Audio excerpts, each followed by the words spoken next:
Hey guys, guess what time it is? It's time for small potatoes. Where we give you a naughty tease of our latest Patreon episode. Be sure to subscribe. Links are in the description. We have a really special episode for you guys. This is going to be all the feels, and I've been looking forward to recording this episode for a couple long days now. Riley, tell everyone what we're doing today. Well, we're getting into our first men's appreciation episode of season 4. So, welcome back to our series. We love this series, it's our longest standing. And I mean, we love you men. So, what better way to show our love, appreciation, and open the conversation about men, their emotions, their needs, how they're deprived, all the things. We want to discuss it here with you guys. Oh, this stuff is the fuel to my professional fire. If anyone were to ask like my corporate or like my business why, this is it right here. It's seeing Yes. ladies succeed and this. So, we are going to be reading an email that we got recently from a new customer to Muse. And listen, we get emails, we get feedback and reviews and questions and all kinds of DMs and stuff every single day. But every once in a while, a gentleman will take our breath away. And this was one of those moments. I cried when I first read it. Yeah, I've reread it like 6 times since. This is going in the history books of Muse because it's so fabulous. And I think one of the listen, there's a lot of stigma in our industry, which often comes from a void of information. Mhm, But I think there's almost an even more mythical or like enigma aspect to what kind of men even use these kind of places. What kind of mhm, men ever book a hooker? Who pays for it? Blah, blah, blah. And I think that is exclusively because there is no information about it out there. mhm. And I'm about to rock your worlds, boys, because this is exactly the kind of men that come to places like Muse specifically, and sex workers across the globe. It is Yeah. why it's the longest profession in the world. And most people's assumptions, I think, assume that the guys are creepy, they're perverts, they're grimy, they're maybe rude or like gross or like just these horrible things that I blame the media on. It's no different than how Mhm. people picture a rub and tug, right? And then they Yeah. see Muse and they go, whoa. And I'm like, yeah, you shouldn't like when you walk into a place where you're going to be naked, it should be comfortable. And this really is such a nod to Muse, to the way we've structured our business, and a couple of the specific ladies he saw here too. So, I are you think, ready for I this think, one? yes. And I think Yes. before we even start reading it, all I have to say is I think it, my hat goes off to him for being this vulnerable. And it's rare, but it happens that we get to experience someone's vulnerability to this level. And it is so moving, but I think so many of our viewers, so many men will absolutely relate to this. Yes, on layers and layers and layers of it. You know, when the Canadian government was changing the prostitution laws in this country back in 2014, I took a very different approach. I kind of leaped into some activism for the first time, and instead of taking the stance of like help the hookers, like we need to be free to fuck when we want from as much as we want and that kind of vibe, which we fucking do, um, Right. I decided to humanize the clients a little bit because in the law construct that they were trying to force through, which they successfully did, called the Nordic model, it really demonizes the customer. And I took Mhm. great offense to that because, yeah, I've met some shitty clients. I've also met some shitty coworkers. There's shitty people everywhere. But Yeah. I had some of my most important life lessons in massage rooms or speaking with a customer as a sex worker, and they're life lessons that I've never forgotten.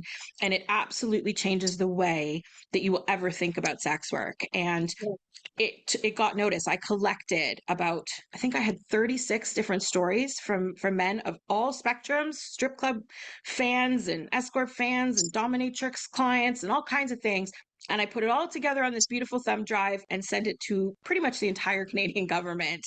And a couple senators took notice, and it ended up right in center of the whole situation. And I felt it was very important to do that.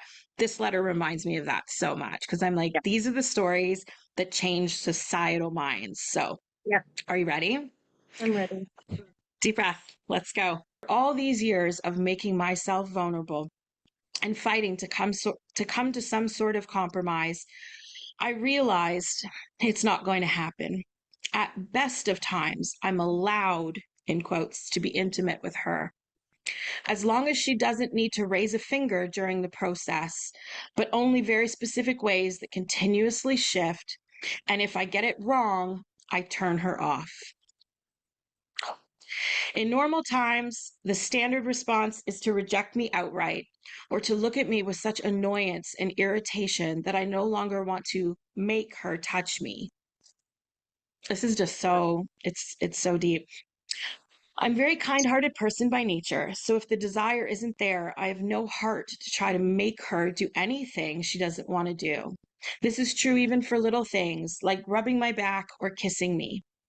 When I see couples at the grocery store who touch each other's arms or run their hands down each other's backs while they shop, it makes me want to cry on the spot. Such is my longing for genuine, authentic touch born from a heart of desire, each through the other. I'm gonna pause there for a minute because otherwise I'll cry. The grocery I feel store like part you're took me. It really did. I find grocery shopping this funny thing. It's something either couples really love to do together, or it's Mm-hmm. something that triggers arguments so often. And if you're the type of person who, when you grocery shop, you turn into type A and there's like a structure and a routine, and we do these aisles first and don't touch that, we're not getting that, and blah, blah, blah, it can become a point of contention and a really Mm-hmm. difficult battle. I myself, in one particular relationship, had many grocery store arguments, some that ended with leaving a cart full of groceries behind and just being like, fuck it. Yeah. So that one took me because I remember seeing the couples that loved to grow shop together and would be all like looking at recipes and getting all excited and smelling the fruits, which Mhm. apples to pick, and just thinking, oh, why I not me? yeah. Ugh, And I feel bad because I think couples that do have that, I hope they don't take it for granted because there's so many. I know after his story, I will certainly look at grocery stores a little differently. I hate that he says that he tries to win her desire. yeah, And I think, I mean, marriages have ups and downs and ebbs and flows, and I understand that. But to be in the position he's been in for such a prolonged period of time, that affects everything from intimacy in the bedroom to the grocery store. yeah, It's so sad, and I love the nobleness of staying for the children, and probably even a devotion still to his wife. That yeah, you were in it thick and thin through everything, but at the cost of his mental well-being, and his yeah. happiness breaks my heart. And for that reason, I'm so happy that Muse exists, or anywhere like it, because God, these men need an outlet. Oh, amen. It's I think both of us don't agree with staying for the kids, but when you Mhm, read this, I can give them all the advice in the world, but it doesn't matter. That type of man is so rare and so mhm, unique. And he's not begrudgingly staying. He's mhm, still trying. He's trying so hard. That Valentine's Day gift is mhm. above and beyond. That Yeah, is one of the most thoughtful things I could amazing. fathom. Yeah. And to have it treated that way is soul crushing. It's just, oh. And this is why people, men and I'd say women and couples, when they come in to see a sex worker, it's often about so much more than the sex, right? Mhm. It's definitely the emotions, it's the nurturing, it's all the things, the connection. You ready for more? Yeah. Okay. I decided to visit your spa because it seemed like something I could live with versus having an affair or seeing even a full service worker. Plus, I was impressed by the care and investment you two have poured into your business and how hard you had to fight for it. Wait a minute.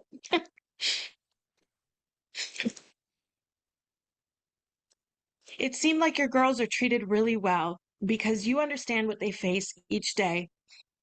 And that was also very important to me. I'm not sure what I hope to gain from my session. I didn't expect desire per se. I mean, no one knows me, so why should there be?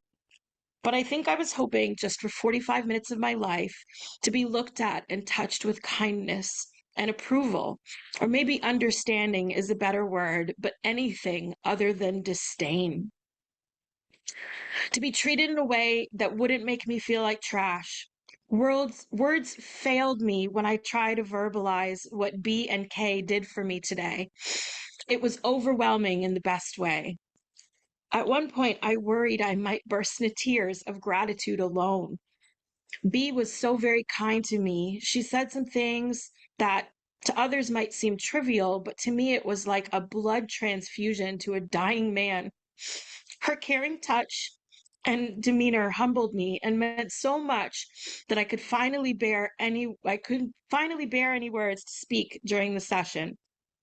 I hope she didn't wonder if I was enjoying it because I lacked the words. So cute that he's worried about her. To be invited to touch and allowed to please a little was a wonderful gift that I'm so honored she shared with me. At another point, Kay turned to me and grabbed my wrists and pinned them up over my head.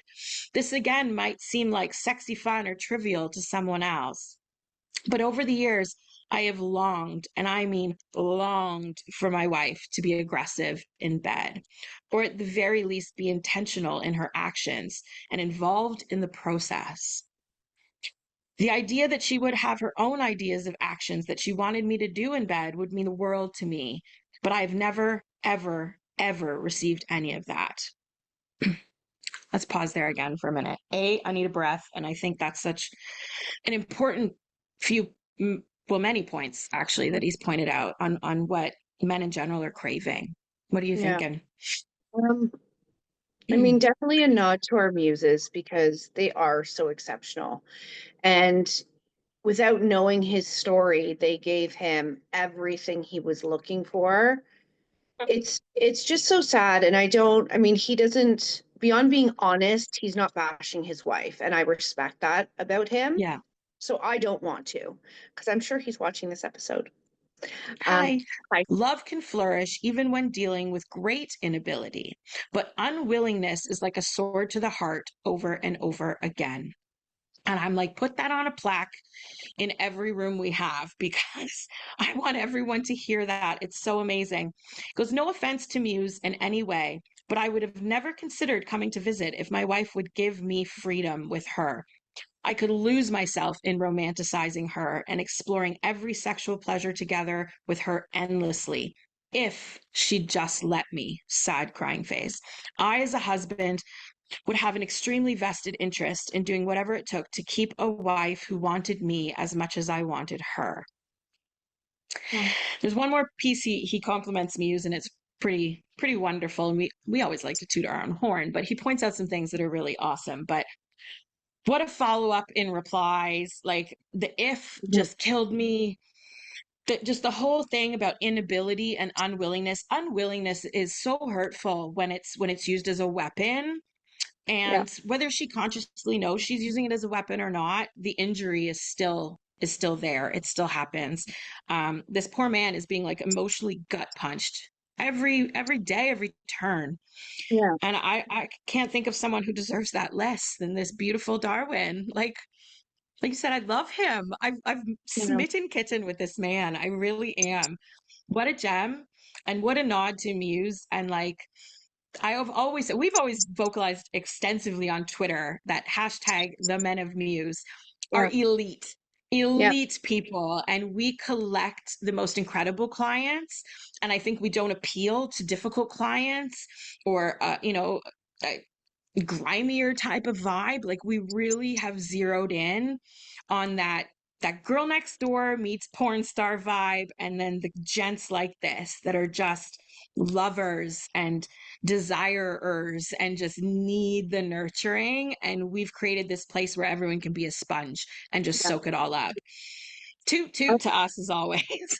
I know. And I love that. I mean, we can come on in any episode, but especially our men's appreciation series, and say all these things about our knowledge and our lived experience of owning Muse or you working in the industry.